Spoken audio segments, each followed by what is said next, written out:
Hello there, YouTube. It's your boy B3, back with another kicking manga review. Today we are looking at Yu-Gi-Oh! Duelist Volume 2, The Puppet Master.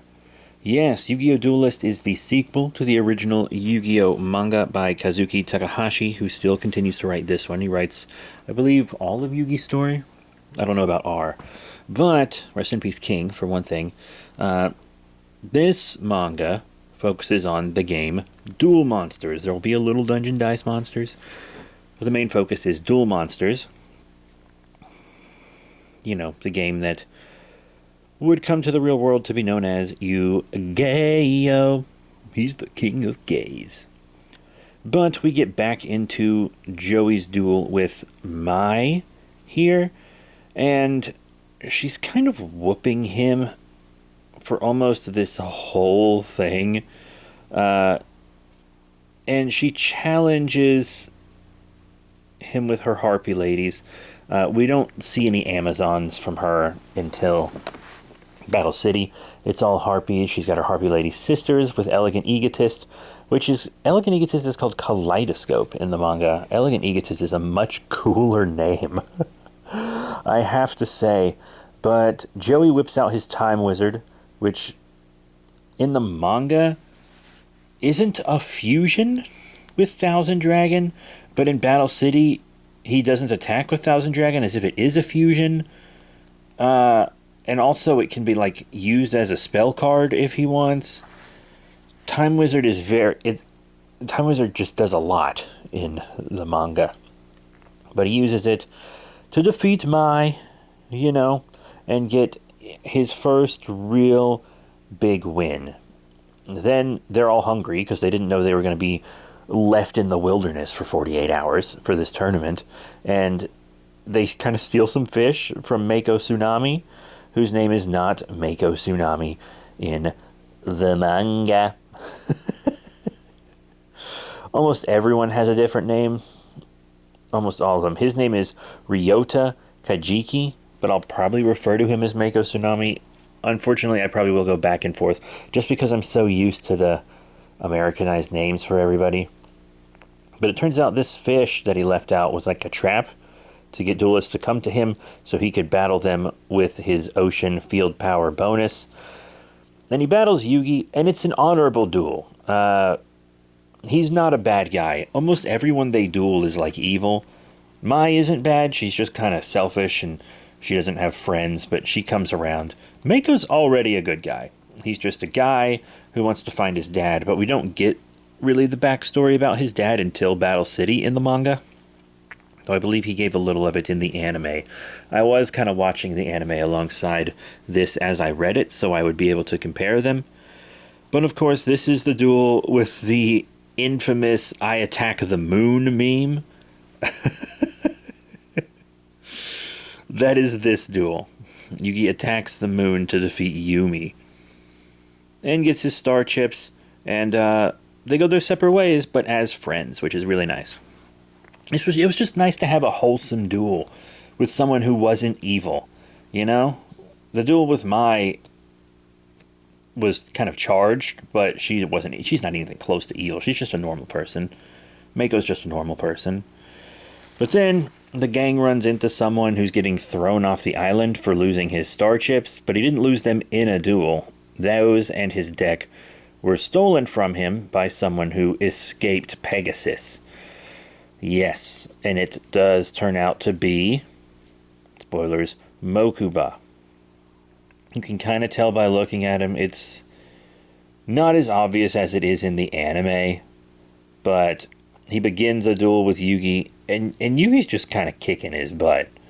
And he tries to steal Yugi's star chips. And we find out that Mokuba wants revenge on Yugi because ever since Yugi did his little mind crush on Kaiba, Kaiba's been in a straight-up coma.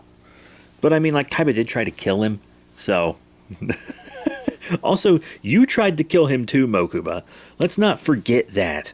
Mokuba's personality 180'd. Kaiba's personality is going to change a lot. He's not going to be as much of a psychopath.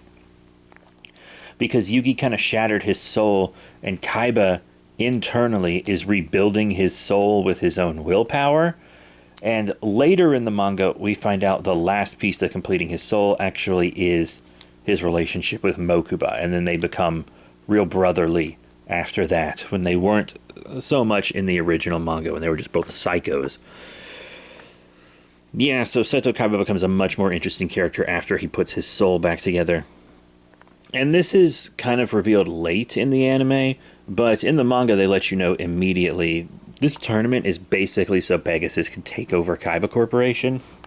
There's, Kaiba's board of directors, the big five, and they're like, look, we would love to sell you Kaiba Corporation. We would love it, but legally we need a representative of the Kaiba family. That's why they have Mokuba. They're going to try to brainwash him and stuff, use him as a proxy, since Kaiba's in a coma. But Yugi, since they're a gaming corporation, Yugi kind of made their stock prices go down and stuff by defeating Kaiba.